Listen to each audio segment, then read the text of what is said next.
Bismillah ar-Rahman ar-Rahim. What's popping, guys? Welcome to both ZeerTalks and Footbal Rig. And welcome to the fourth episode of Top BINS Ya AKHI. Obviously, we're going to be here talking about different events that's been happening in football. Some happened in our home, Saudi, some of outside, of course. Actually, plenty outside. But yeah, before we begin, guys, first of all, how are you doing, Sammy? Obviously, I'm doing great, man. Another week and a blessed week, alhamdulillah. And let's see what's hiding for all the teams, man. Especially for my team, Arsenal. Big up the Gunners, man. We got your chorus, buddy. Well, I mean, we can have a little conversation on the games you've had. But before we begin, guys, don't be fraudulent. Subscribe, like on both channels. All right. The channel of his is tagged on mine. I'm assuming it's same with him. Mine tagged on his. Whichever way, go to the other and like and subscribe. All right. Go check the socials, and inshallah, you're well wherever you may be. I say we begin, man. What should we talk about? You know what? You want to? I say we talk about stuff that's happened in Saudi quickly, and then we'll move on to outside. Now, the Okay. breaking news that happened here today is Al Hilal, a president that's played a key role into their success, in my opinion, has basically left the club now. And it's announced officially. Um, I'm not gonna lie, I find it kind of sad. Actually, not. I find it really sad, man, because I know a lot of Hilal fans wanted him gone for Mm-hmm. reasons of what happened last season, in which they were taking too long to fire Jorge Jesus, which now he's with the Nasser. Um, but the thing is, for me, I feel like there's a difference between sacrificing management and sacrificing the guy upstairs. Yeah. And I feel like the guy upstairs usually dictates what happens down below in the hierarchy. So I don't know who's gonna replace him. There are some names. I will be real. I've not heard much of before, so it's probably same as you because you say you don't follow much of Saudi ball. Um, but yeah, whoever it is, man, they're gonna have a tough task in hand, Saraha. That's all I will say. Because Fad bin Nafel has provided so much for us. I mean, if I was to quickly go through his resume, I have to go to his socials to find it because I did see it somewhere. But he actually Meanwhile, did. while you're searching for his resume, I want to ask you a question. What is the role of a sporting director or a president of the club here in Saudi? I mean, giving the fact that it's owned by the PIF or it's owned by the government. So, Yeah, what kind of? I think the role that he plays is the day-to-day operations, yeah. budget control, maybe. About when it comes to footballing decisions, do you think he has a lot to I say? I mean, think he has a I lot I of. think they focus. I think they focus more on the footballing decision. That's the point. I think so. Basically, you know how PIF they own these clubs. So Right. because the PIF they own these clubs, obviously the PIF's role is to promote the country's project. طبعاً. That's nothing, and obviously to ensure that the country is in good hands for its people and whatever. Right? That's Mm-hmm. usually the government's job. معروف. But if we're talking in the basis of owning Al Hilal and Nasser Al Ahli and them, I think their job is. I think they talk to these club presidents, and I think they give an idea on like the star names and who to bring. Like I think you see the Bruno Fernandez one, for example. I think PIF had a role to play in that because he is that so-called star name that they were looking to bring in. You Right. know. Now, Mm-hmm. did I want him? No, not gonna lie. However, that's the idea they had. I think PIF had a role to play in that. Just like they had a role to play with Neymar with us, just like Ronaldo to Al Nasser, which, by the way, for those who don't know, if it wasn't for that ban that Hilal had, he could have gone to Al Hilal. But different discussion for a different day. Um, and obviously Benzema to Al Ittihad and many other big star names that's joined to these big four clubs. Like PIF plays a role in like recommendation, and then I think it's down to the clubs themselves to do the rest. I think that's what it is. But yeah, man. But yeah, speaking of resumes here, so he's won three. He won three Casa Super. Okay. Uh, he won. He won the مشاركات في كأس العالم around what was it 4 times. He's won uh, Dori Abtal Asia, he won twice. So yeah, in his reign, 2 out of the 4 he's won, which is 2019-21. Well, here's the thing. Sorry, I'm just jumping in on you like this. I just understand the mechanics of how it works here in Saudi. So for him, as a footballing decision, be the guy who is dictating which coach to bring, which manager to bring, which players to bring, and he just does that. submit Yeah. it. Like, so they suggest and recommend players, and then he executes it, basically, or allocating the funds that is required. Is that his I'm role? sure that's what it is. I'm sure that's what it is because like the thing is over here it's different to outside because over here. Yes, that's why I would like you to Yeah, expand on yeah, that a little bit, because yeah. No, not a no, lot of no. people understand that. So obviously, like usually outside, you have like for example in England, you have an owner, and then this owner has like directors, CEOs, yada yada yada, and then you know how things go. I don't have to explain it, right? Or like in Spain, they have club presidents, CEOs, board director, whatever, right? Same with Germany, same with Italy. I think France is similar to England. I could be wrong, right?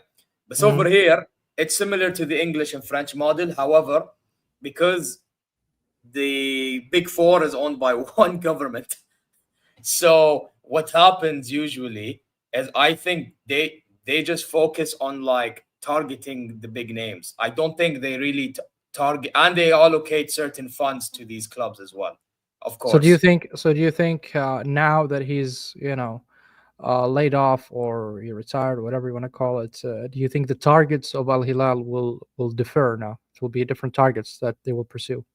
I don't think in terms of big names. I think in terms of like, let's say, for example, how they deal with managerial situations if things don't go to plan. For example, like will they be more proactive in getting rid of a manager if things don't go to plan? Will they give more trust and faith to a manager? These type of things.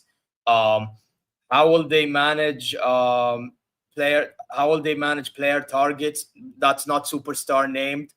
With the man, how will they deal with things with the manager? I think these little things they will deal with. I don't think they will deal with the things that's externally related to just football. Like I think PIF, they're more focused to things more than just football. They're focused on like the project, the TV rights, all this stuff. You know what I mean? Hmm. Hmm. Whereas when it comes to like Mathalan, I don't think Theo Hernandez had signed with us, or now we're gonna talk about Joao Felix or Nasser. I don't think that's really PIF related. I think that's more so. Oh, big See, up TK. Yeah, there you are. There you see, are. you had to drop it, I right? but no, but you see with Meanwhile, we're Osimhen. talking about Al Hilal. We had to drop No, no, that. but you see So Osimhen, for salty. example, when Hilal made all these offers, right? You Mm. see the money that's allocated.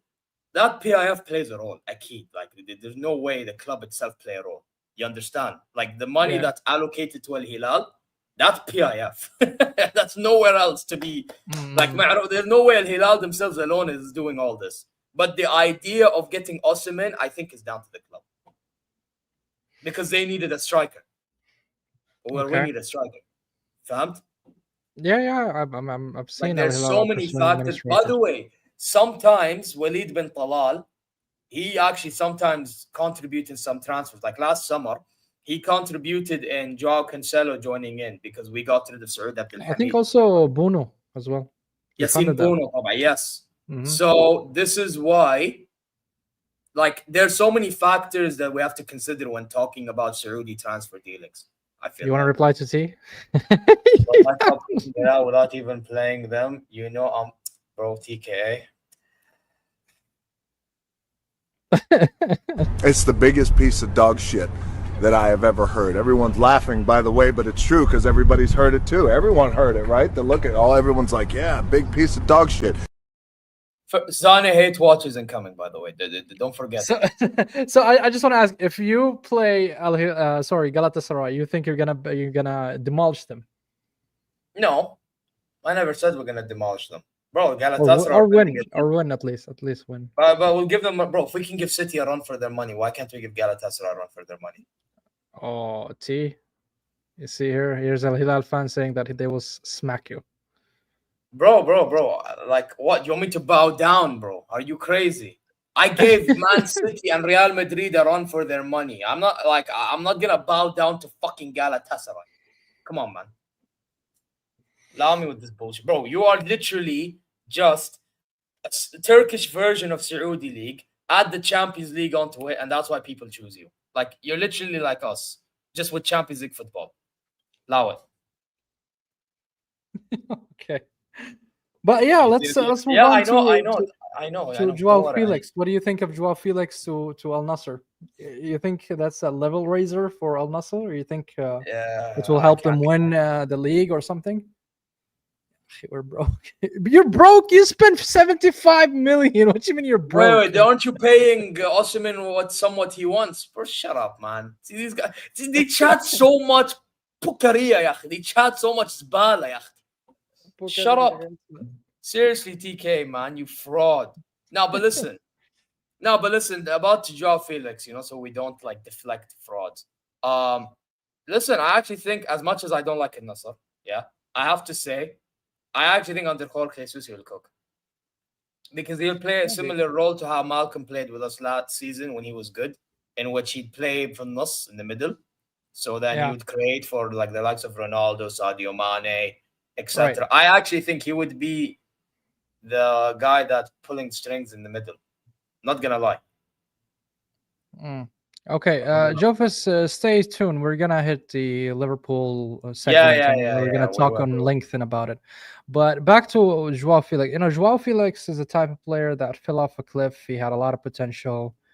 There was a lot of buzz and hype around this player. Even Atletico Madrid paid around 120 mil, if I'm not mistaken, to sign the player. And when he went to Chelsea, I mean, he didn't really do much there. And then he went back to Milan and back to Chelsea and now to Al Nassr. As a player, he had a lot of potential, but he never capitalized on it. He never really, took his talent further. The talent is there. It's just, I think the grooming that happened during the years was not to the levels that Joao Felix, and he didn't live up to the hype that he was, raised to. But I think in the Saudi League, he will, do something. They might help Al Nassr now to get closer to a trophy, get closer to the league. I don't know if it's enough for Al Nassr to win the league. Taking consideration Al Ittihad is there and also Al Hilal is there, so it's going to be a tough one to really predict for me. Oh yeah, 100%. But one thing I can tell you, I don't think Joao Felix will be one of them players that performs poorly in that team. Is what I'm saying. Like, obviously, in every team, there's going to be like one player that performs out of his skin. It depends if he adapts fast or not. It really depends a lot. He's not one to adapt really quickly, but the only reason why I actually feel like he'll lose, because the talent is there. Let's not act like the talent's not there. The talent is really there, right? And the system that Jorge Jesus likes to play, likes to coach a direct football type game. The only problem with him is in-game management can be messed up. You know what I mean? And if he doesn't have the right defenders and he picks the wrong ones, that's what happened with Al Hilal and Ali Blahi last season. We picked him so many times because he had this fetish for him, and then guess what? Concede so many chances, goal, blah, blah, blah, blah. Who do you think will start in Al Nassr lineup when it comes to the front three? Ronaldo, طبعا. I can see Sadio Mane start. I could see Joao Felix start in the 10. And then on the right, they have Ayman Yahya, but then they also have... Don't they still have Angelo Gabriel there? I believe they still have Angelo Gabriel. What about Otavio? I think they're going to sell Otavio, he looks like he might leave the club, Apparently, he's been linked to Al Ahly. Okay. I'm not going to lie. Either he plays... Which I don't know, but I don't know him playing in a pivot alongside Al Hassan. I don't know. Or Brozovic, bro. They still have Brozovic. Do you think Al Nassr now is better than Al Hilal and Al Ittihad and have better chances to win next season with these signings and Jesus as the coach? No, as well? I think they have defensive problems to be like. They have good fullbacks like Sultan Ghannam and Nawaf Bosha. I think are good fullbacks. Their center backs, Laporte looks like he might be on his way out. That's what it seems. Yeah, I read that news. Yeah. Yeah, it looks like he's on his way out. They lost Lijami to us. But they have Simikan. I actually think Simikan is a very good defender. I remember when he first joined from Lada, I was saying we'll have a look out for him. He hasn't really disappointed my expectations, I have to admit. Other than towards some game towards the end of the season. But they need somebody next to him, you know? Again, it depends on how... You see, with my problem with Jorge Soon, that was my problem last season with him. His decision of players, or his selections, basically, his player selections. I think it all comes down to his player selections, and it also comes down to see if he has the balls to actually say, you know what, we're playing as a team, we're not just playing for Ronaldo. If they can do that, then they can shock me a little bit. I can't lie to you. However, if they don't, now we're low key. I think Ronaldo's running the club. To be honest. And that's I feel the problem. That's the problem. He's running the club. He's even dictating which players to sign. Huh? He wants Kukurea as well. Now you can dream. He's not having Kukurea. I know. I'm just saying because that's what he actually wants. He Chelsea fans should be aware he wants. But you know what? I think we have a Chelsea fan here called Second. I think he's a Chelsea fan since he wants to talk about Nkunku. But yeah, just to wrap up the Saudi Pro League, who do you expect will win it next season? I'm not gonna lie, I still back us because I feel like Al Ittihad will have a certain fall. Because by the way, last season they kind of got away with certain results in the end.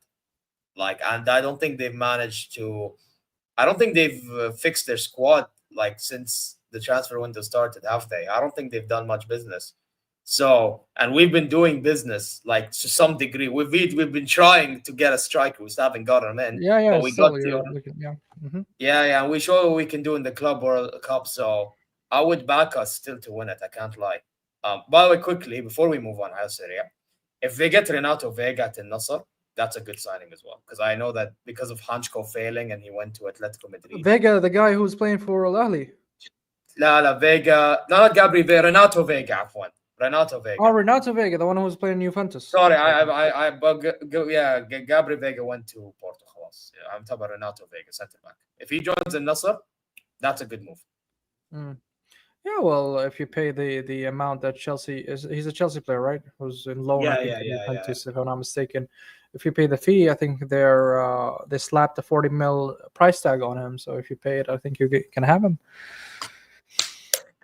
Yeah, as easy as that, for Chelsea. Chelsea is now, going with the business of getting young talents and upselling them for a profit. And that's the model they're going with. They're buying a bunch of youngsters, and whoever's going to work out and turn out to be a good player, they would, get a fee out of him if they didn't find a place for him in the first team squad. So, yeah. I didn't really watch the player to say he's good or bad, so I'm not really gonna. I've seen a bit of him at when he went to Juve on loan. I saw a little bit of him. Okay. And I saw bits of him in some Chelsea big games they played. Sometimes he'd come off the bench. I'll take your word for it if you say he's good. There are certain things I see in him. I'm not. And I remember I watched him. I think he played against PSV as well in the Champions League. I was watching a little bit of that extra time. The thing is, all I'll say is, I think he's going to be one of them center backs that could do good in the Saudi League if he joins. But I think so too. Yeah. But guys, hit the like button, guys, before we move on to the next topic. Yeah. Don't be frauds. Don't be shameless like some football clubs that are running this summer.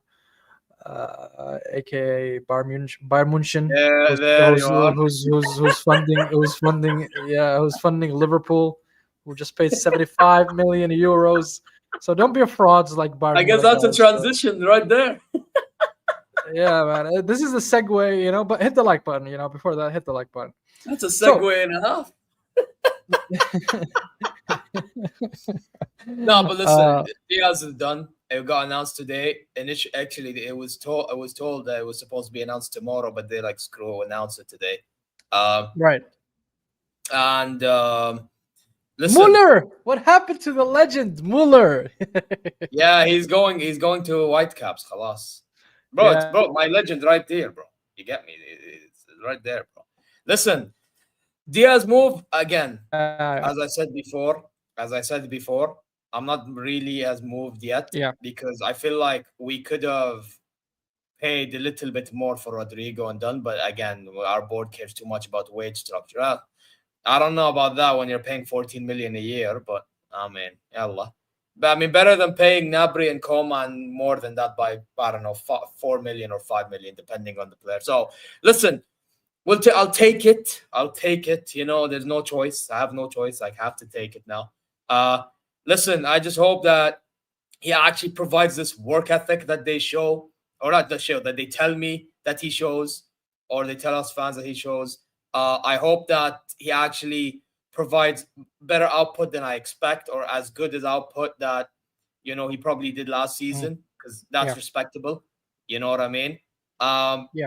and I just hope that he hits the ground running from the get go. 75 million is a lot of money, man.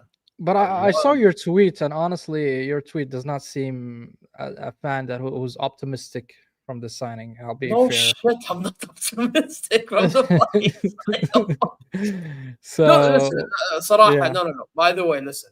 The only reason why I'm not optimistic is because I want the best of the best at my club. You understand? right. I'm not the type of guy that will, look at somebody that, yeah, he might be all right, Mm, but is he the needle mover? No. I need needle movers. You understand? So I'm not gonna let that sway away from the fact that he's still good. I just don't think he's enough. And even then, now that this whole saga is done, we need to try to get a 10 slot, or if it's Voltemade, fine. Um, we need to get a defender still. That's what I'm looking at. But with Diaz, listen, I yeah. just hope he hits the ground running very quickly, because again, a lot of money, Hmm. a lot of money. So Well, listen, for 75 million for a player at Luis Diaz, I think it's an overrated price, overpriced a little bit.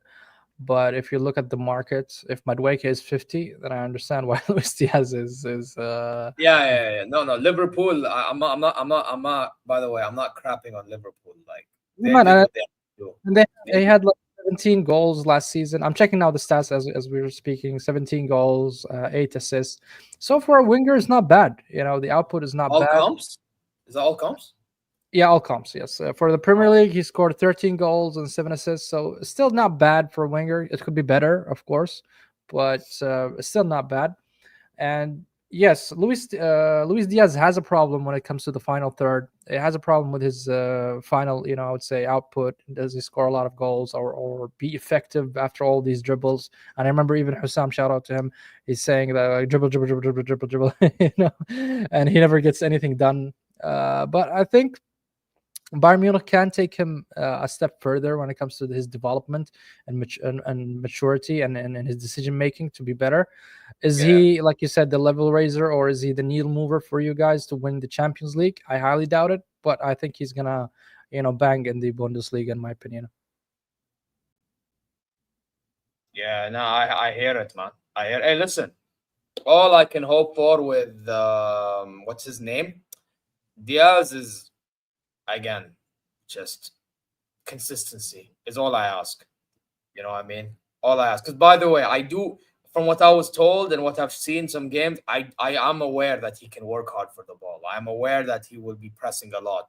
Like, he does suit company in that regard. But I need more than that. Bro, I don't think people understand where I come from when I say this. Mm. Leroy Zane had 14 1v1 misses.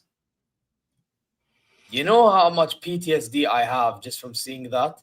And I have Harry Kane dropping deep. We all know Harry Kane is not the That he type of said. striker that scores in the biggest of moments.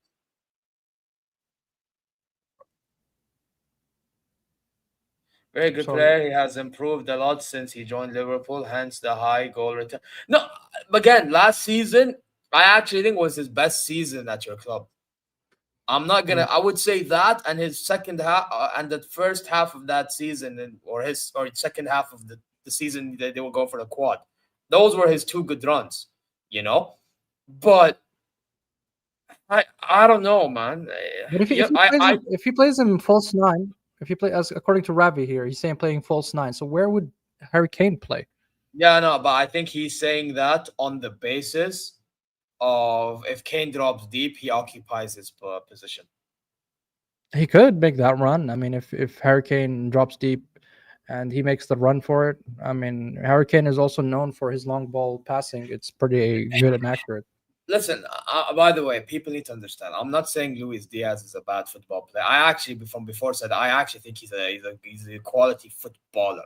Yeah, but being a quality footballer based on technical ability is like not enough in football. I've always said this. You also have to. I know people don't like, especially the technique guys. They don't like that we bring up numbers, right? I don't like bringing up numbers too much neither. By the way, however, in our case, when you have a guy that drops deep so much, and he don't score in the big moments, I need somebody that, even if it's not as consistent, hypothetically, can he turn up in the biggest game? Let's say hypothetically we play Liverpool. Tamam? Let's say we play Liverpool. مثلا. Okay. Let's say we have a tight game, right? And and let's say Ulisi or Kane, whoever, provides a chance for Diaz, 1v1, or Right. like a clear-cut chance, whatever. Can I rely on Diaz to be scoring if I'm not relying on Kane to be scoring? You see where I'm coming from with this? No, you're a bit jumping there, I would say, because you need to build that kind of confidence, right? As a, especially when you're attacking player, right? The more you play, the more you score, or the more you assist, or you have a good games. Like when I'm saying good games, I'm talking ratings 7.5 and above out of 10. That kind of consistency mentally allows you to really perform in that level that you actually would produce output. As things stands, we don't know. Is he going to hit the ground running as you hope? Or is he going to need time to adapt? Which I really highly doubt that he needs time to adapt to the Bundesliga, with all due respect to the Bundesliga compared to the Premier League. But, when it comes to Diaz, I think it's a good signing. The price is a little bit high, but I think it's overall a good signing for you. I mean, I don't know why you didn't go for Rodrigo, Yeah, with that kind of product. wages, of course. If I know my club wages. We But don't like you're paying hefty wages for Kane, and you're paying yeah, I hefty know, wages for but our Sane. board, I mean, but our board lately they've been trying to lower wages for players, right? But they're doing it in some backwards way, bro. They're doing it in so like they want to readjust the cap. yeah. The So valuation. like you see with Luis Diaz, right? Mm. If he's getting paid 14 million euros gross a year, tamam? If it was Rodrigo, they feel like they would be having to pay more. But for me, the way I view it, if Rodrigo got paid that much wages, he actually Guys, can you deserves say that if Zier is lagging out, or it's just me? pay. Am I lagging out? Because by I don't the way, know. I'm not sure. yeah, am That's I why I'm asking lagging? the chat. Is it just me, or is it Yo, chat, let us know if we're lagging, okay? or whoever it is. Like, let us know who's lagging, please. So, where does Bayern Munich go from here after signing Luis Diaz? We're not done with the transfer. I mean, for how late it is, we just got started, unfortunately. We got Ta and Bischoff on a free before the Club World Cup, or we paid a little bit for that tournament. But that's not enough, because I think we need another midfielder. We need a 10, especially after Musiala's injury. And I mean, if it's Nick Voltemade that can play off with Kane, that's fine until Musiala's back. But like, even then, we need more reinforcements. Like, just getting is not enough. And then also, I don't know if you've heard, but there's a player that's joined Everton from us. His name's Adam Esno. Actually, you know him because you know Adam Esno. I can't say that. Adam Esno, the left back. Yeah. I heard about him. Asno. Yeah. Bro, he was playing for Basically, he wanted more game time to prepare for AFCON, Mal Maghreb. So basically, he went big up Azul, yeah. So basically, he went to Everton now it's 9 million plus 3 million in add-ons. And listen, I wish him the best. Was he that player who was linked to Real Madrid? Is that the guy? Was he linked to Real Madrid? I don't know. There was a Moroccan youngster that was linked to Real Madrid. I just can't remember the name. Oh no, I'm pretty sure it's not Esno because Esno he was not linked to Real Madrid. No. Okay, fair enough. It must be somebody else. It wasn't him.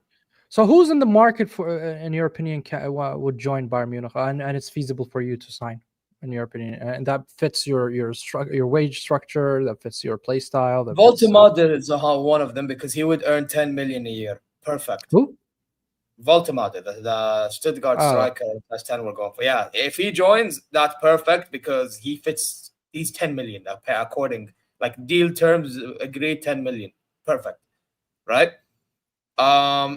Stiller, I don't know if he would be one of those guys that if we got would fit the wage bill, but I would love to get him. If we were to, I don't think we'll get another winger because we still have Gnabry and Coman. We have to get them off the books.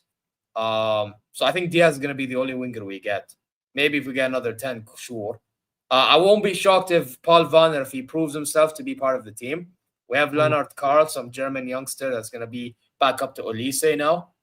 So that's okay with me because he has the talent. Yeah, man.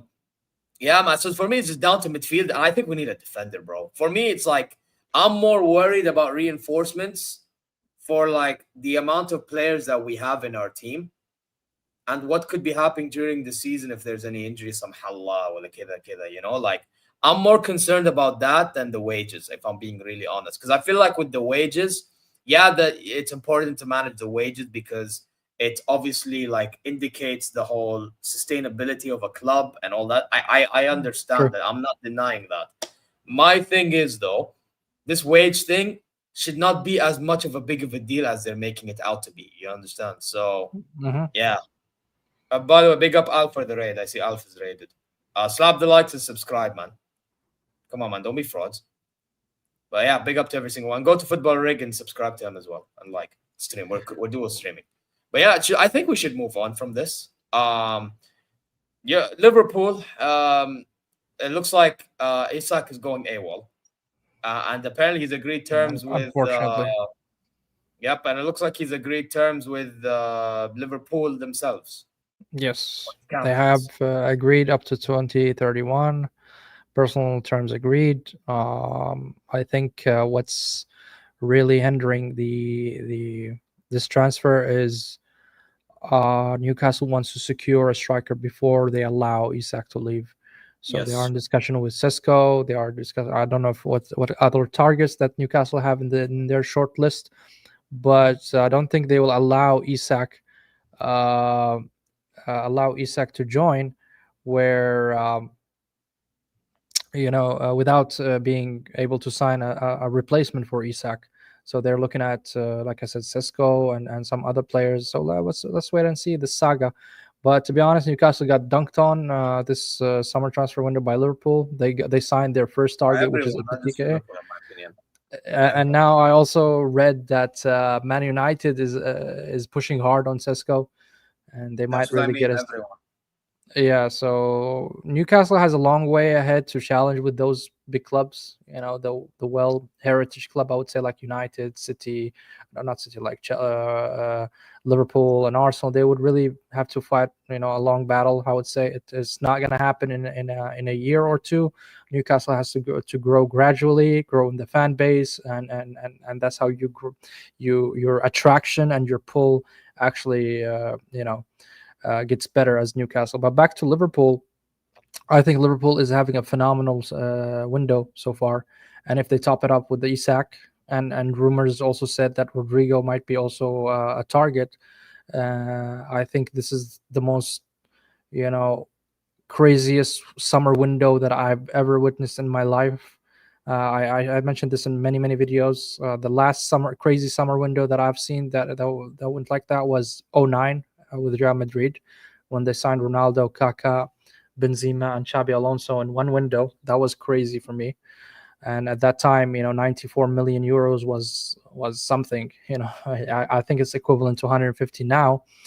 But what happens now with Liverpool, I think they are building a dynasty. And shockingly enough, in some spaces that I've been in Twitter, some people are down. I mean, looking down at Liverpool and saying they didn't really improve when it's especially when they lost Alexander Trent, Arnold, and they went to Frimpong, and some people are arguing he's worse than Trent. Kerkez is not that level raiser. Yes, but Yeah, but Trent was shit defensively either. So no, I agree. By the way, the thing is, they're two different profile of fullbacks. Like, because Trent relies a lot of his on his like passing game, and yeah, Frimpong he's the relies a creative lot on his like speed and beating pace. man, making crosses like from like Yeah. after him, you know what I mean, from the flanks. They're two different profile. But the thing is, they both have one similarity in which they both aren't defense. I think the defense thing, to just respond to that point, because I brought it up on the heavyweight show yesterday. I think if there's one downfall, which again it depends on if Kanate stays fit or not, is because by the way, their center back options are very lackluster. But one of the Liverpool fans reacts, Footy reacts. He told us that Connor and the Liverpool fans here in the chat, I see you, big up Joseph, right? They have Connor Bradley. I think if they play Connor Bradley, it's like a safer choice than playing Frimpong, and then you bring Frimpong for like certain games, But will Slot do that? I don't know, But in terms of attacking options, though, they have abundance of attackers. I think the defense is where they're lacking right now, and especially when they sold Konza to Bayer Leverkusen. So they are a bit short when it comes to the defense options, and if anything happens, and God forbid they get injuries, and don't forget that Ibrahim Konate is injury prone. Van Dijk can be a reliable defender, but overall you're looking at two center backs that could be, not very much reliable. One, VVD is growing old, and the other is injury prone. So you need to have that kind of backup if you're going to compete in all competitions, and Liverpool are going for the all competition wins. I mean, they've been saying the quadruple for quite some times, and I think with these kind of signings, I think they're able to do it.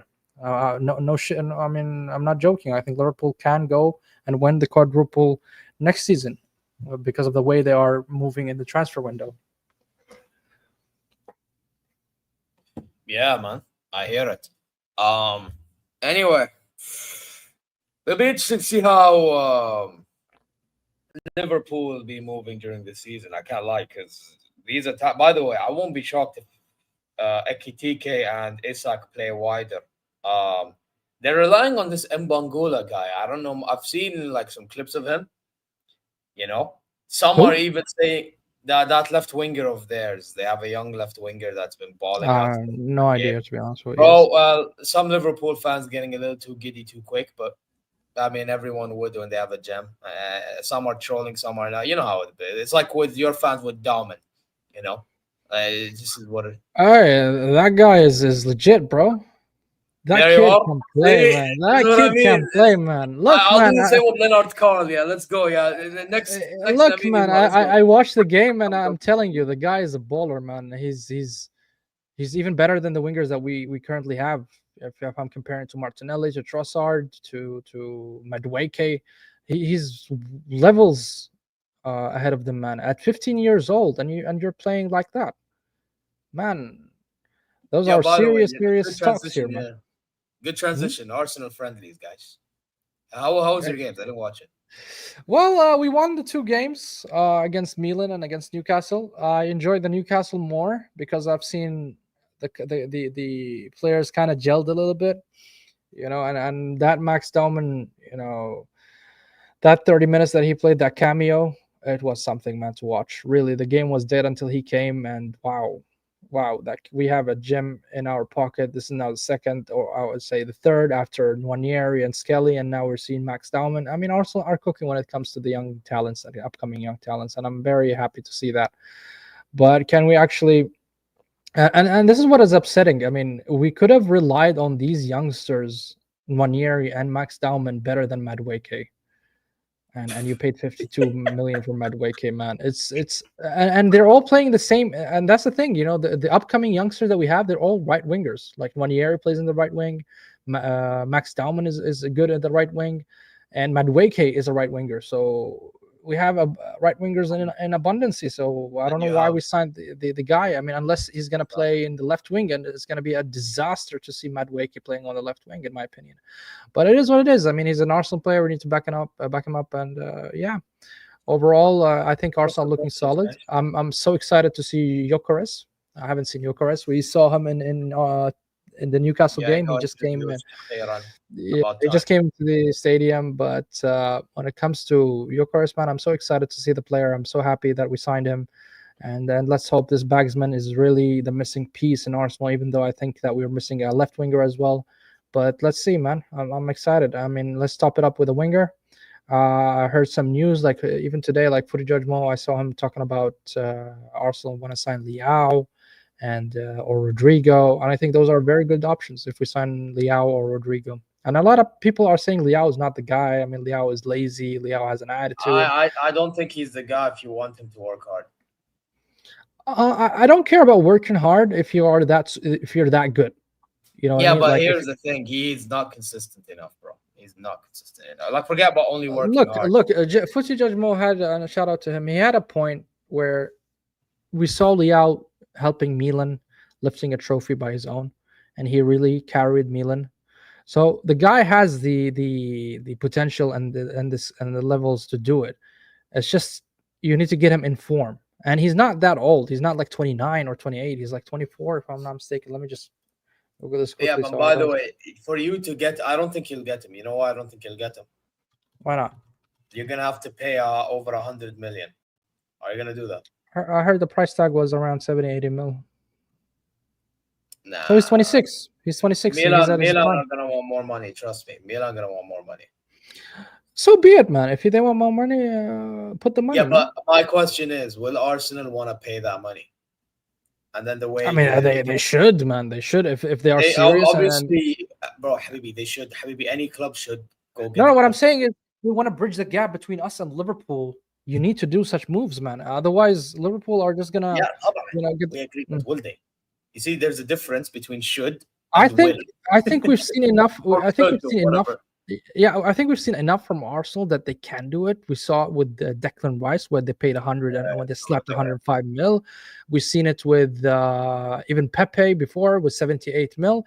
I think Arsenal are able to put those kind of money. It's just I'm not sure if they were gonna do it or not, but we've seen them do it. This is a very good point, and this is why I would rather Luis Diaz than Leao at my club. Look, this is a very good point. I'm not going to argue that. Yeah, tell me. If you play, like you see, if he stays at AC Milan, sounds weird, but Allegri, he likes to defend and counter-attack with his teams. I think that's why Leao would cook next season at Milan now, because of the style of play that Allegri will impose, which would benefit Leao. Because, by the way, in front of goal, I actually think he is a better goal threat than a lot of wingers. Not going to lie. It's just the other stuff beforehand. But at Arsenal, you like to keep the ball, control, all this stuff, just like us. Right? Right. Yeah, we play position. Yeah, similar. Football. Yes, similar. So the only difference is you like to be more solid defensively. We don't care. But defense. The thing is, and we have a bit more freedom, you don't. The thing is, I want to ask you now. Okay. Do you think Leao in that system benefits Arsenal? Or be honest, like playing in that system, do you think Leao benefits at Arsenal? Okay. I will answer your question. It will depend on the midfield that he plays, right? And let me expand on that. So let's say we sign Eze as well, just for the sake of the argument. And let's say that he plays Odegaard, Eze, and Rice. Zubamendi's at the bench, just for the sake of the argument. Then I don't think Leao is a good match for us. But let's say he plays Zubamendi and Rice. I think Rice can cover the defensive duties that Leao lacks. Yes, you're right. He's lazy. He does not, track back, I would say. And I don't want that from a prolific winger that scores goal. If he gets me more than 15 goals a season as a winger, I don't want him to defend. I don't want him to defend. I want him to be the main. But sometimes you need that, though. sometimes. I understand that he's not going to sit in the box there. Like, and look wait at for Real the ball. Madrid, how they played against PSG. Saw how Mbappe and Vinny were moving. They didn't move, Habibi. You know, now Madrid fans are complaining about this. This is Yeah, why that's the thing. That's the thing. Look, this is what I'm it's saying. because that of the if game today. Yeah, if Rice is there, then he can cover that gap that we have on the left side, because Rice is an athletic player. He mashallah, he's a horseman. The guy runs up and down, and you know, his stamina is quite high, and I think that he can cover that. Yeah, Salah, Uh, Rice gets overrated. I can't lie. Yeah, man, he's a good CM, and he's a brilliant DM. So he's more defensive than offensive. So I think he will cover that gap that Liao has and give him the freedom to roam around in the front. So yes, I think Leo is a good shout. Rodrigo as well is a good shout. Any of those two, I'm going to be very, very happy, and I think we're going to have a very good chance to win the league if we sign one of those two players. If we sign Eze, I would still think that Liverpool are going to win it. I don't believe that Eze is that good to lift Arsenal from second to first, in my opinion. I actually Especially, think he's low-key is. I really don't think so. No, like what I mean by I think low-key is, right? Because you have, so right now, you have Saka on the right. Ma'ruf Correct. Thabit. He's on the right. Tamam? You have Gyökeres up front, Thabit. Unfortunately, the problem is, and maybe this is where you might be correct, is because of Madueke playing. Because of Madueke in your team, maybe Eze is not enough.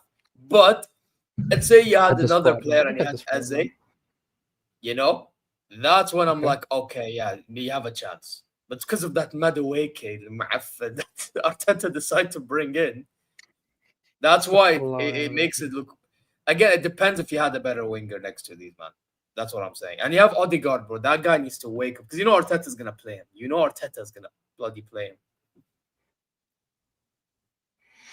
That's enough. I'm really not worried about Odegaard much because I think we have a good sub, which is Nwaneri. I think he will be subbed by Nwaneri, and I think if we get Eze as well, I think Eze can occupy that same number 10 role. So I'm not really worried about Odegaard not performing, and I hope he does perform because as our captain, as our creative midfield, as our number 10, I think that you need to deliver goals and assists. I mean, passing and completion passes, that's not enough for me. Controlling the tempo of the game, that's not enough for me. As an attacking midfield, you need to have an output. You need to be in a similar numbers as Bruno Fernandes, even though I don't really rate the player, but the guy has an output. You cannot deny the goals and assists that he has. Yeah. No, see, for me, like what you see with Odegaard, like this past season, he's been, I don't know what it is. Whenever I watch, because by the way, years prior, I actually, even when we played you, he actually had good performances in them ties. I remember, right? The fell-off started from last season, I would say. Yeah, that's what I'm saying. Like, I remember Odegaard had some good performances, and that's why I kind of rate. But last season, it's like he was shying away from so many things. I don't know what it is. Like, he didn't look like he wanted to get involved in the game. And he looked like on the ball he wasn't as brave. You know, a lot of midfielders, what separates them from the rest is they make bold decisions, whether it's making one crazy pass, you know, with their amazing vision, for example, or like, you know, that's like, or like maybe you try to beat a man, or maybe you take a crazy shot. He didn't do much of that last season. No, you're right. You're absolutely right. He needs to take that risk. Like his risk taking last season and his like commitment wasn't as good as previous years. I felt like, and I 100% agree with you. And this is the difference between you guys doing better and not. Like, you know, because last season I just felt like Declan Rice against, let's say, because Madrid, I know, like, well, what a trophy, but like, let's have a real conversation. Like, let's not be disingenuous, right? In that game against Madrid, now obviously I didn't watch it live because I had Bayern Inter to watch. But from what I've seen in certain clips, whatever, it looked like Rice was doing the business. You know, it looked like Partey was doing business. Odegaard was not really as involved.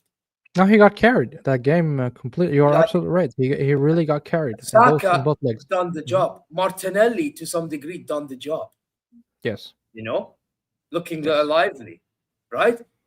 But then you have Odegaard. He's just there. And you can't have a midfielder that's just there because eventually it will bite you in the backside. My problem is not just he's there, man. He's our captain, for fuck's sake. That's my problem, man. I cannot have my captain with such a performance.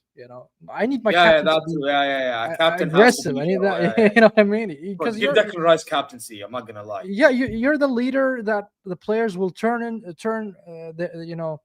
to when shit are dire, when things are not working for them. They will turn to the captain and say, hey, what's the game plan here? The captain is basically the coach inside the pitch. So if he's failing at delivering the output, then even your captaincy is shit, man. I don't see Arsenal from let's say at 2-1 down, and I see Odegaard ramping up the team or doing something himself. He's just doing this, whatever, man. I can do this. I can just wave my hands and say yalla habibi, yalla yalla. I can do that too, man. But I mean, this is not captaincy in me, man. The captaincy is where I see effectiveness from you. Actions speak louder than words, basically. Yeah, man. That aura that you are in the club, and you're the captain and people respect you. I don't think that he has that. I don't know what Arteta sees in him to put him as a captain, and I will never understand that decision. But yeah, we will see, man. We'll see. Yeah. No, yeah, man. Yeah. I agree with you, Ravi. Yes, he's not strong enough for a captaincy. I totally agree with you. Yeah. Yeah. But by the way, so where do you guys go for, by the way? Because this Liao thing, one thing I'll say, he's actually been kind of teasing it, because my friend, by the way, he's been sending me a lot of Instagram of Liao. It's like wearing an Henri shirt and all this crap, bro. And I'm like, so where do you guys go from here? Like, as signings, you mean transfer window wise? Yeah.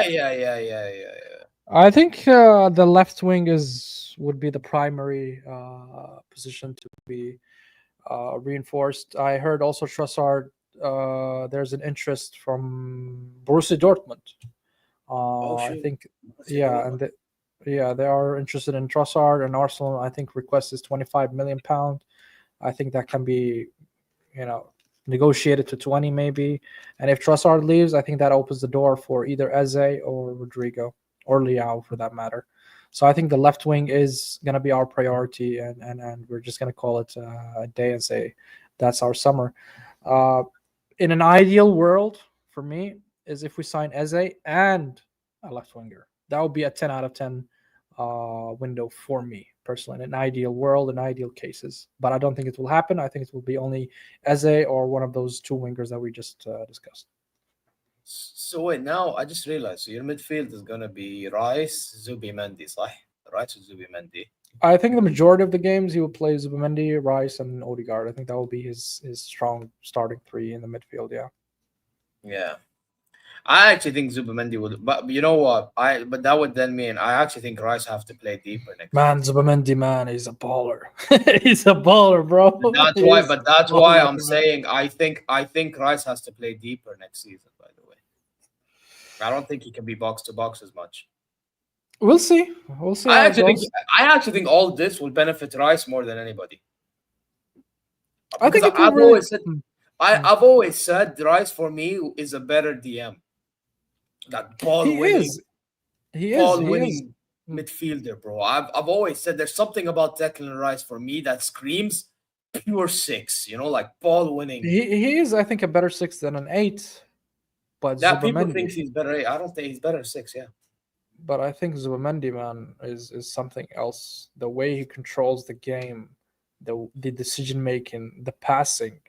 I mean, when it comes to ball distribution, I mean, Zubimendi is better than Rice.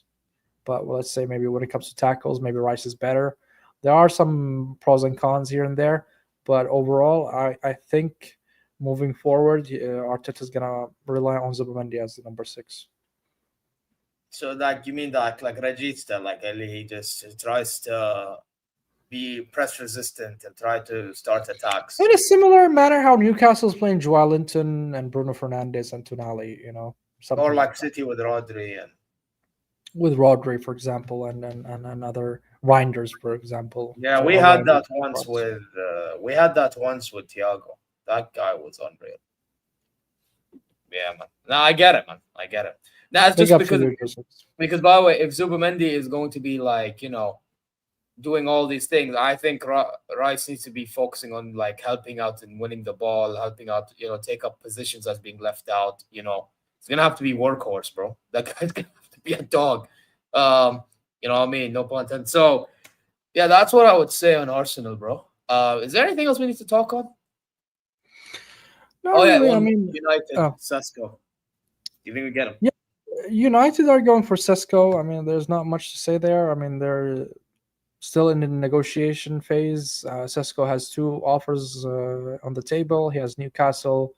He has Man United, and I think he disregarded the Saudi clubs. I don't think he's gonna go to Al Hilal. Hilal disregarded. Yes, disregarded. I don't think they will go for him because already Newcastle is signing for him. So it will be weird if 2, PIF owned club to go for the same players. Just I don't think how that would work out. But yeah, Man United, man. Even today in one of the spaces, I had Man United fans, and they were really upset on how they ended up the season. And some of them are really against Amorim and the way he plays the game. And their excuse was 27 games in the Premier League, and he couldn't even win back-to-back Premier League games, which is alarming. The formation that he plays, the 3-5-2, I think that kind of formation would acquire hefty investment from the club to get actually the players that they need to play that formation and plans. I don't know what Amorim will do. Is he going to adapt to the players that he has, or he's just going to continue doing what he did the last season and try to force his play style into the players and try to get the best out of it? But we'll see, man. With Cunha and Mbeumo, those 2 players have more than 30 goals in between them in the Premier League last season, so those are good signings. So, but yeah, Man United are in a path of I would say a build-up. They need to go to a rebuild, an overhaul, you want to call it. So we will see. We'll wait and see. But on the other hand, the most interesting club that is doing the business in this season is low key is Chelsea. Chelsea are moving mad, and they're moving under the radar. I don't know. You're muted, I think, or something. Oh, I was saying, Chisma. Yeah, Chelsea, Hato, Felix, Sale. Yeah, man. Chelsea are moving mad under the radar, man. And people are sleeping on Chelsea, thinking that World champs for a reason, bro. Aside of the world champ, man, the way they are, conducting the business is just phenomenal. And especially when it comes to the outgoing, they're really getting good money for the players, and they are signing a bunch of players, and it's just for them is plug and play and see which one works out for them. So they have that kind of luxury. They're going for Hato now. I think they're also interested in Xavi Simons. So we'll see how Chelsea move, man. But I think Chelsea is one of the underdogs next season, and low-key, I think they will challenge for the Premier League next season, man. All right, say less. Well, I think we're gonna end it here.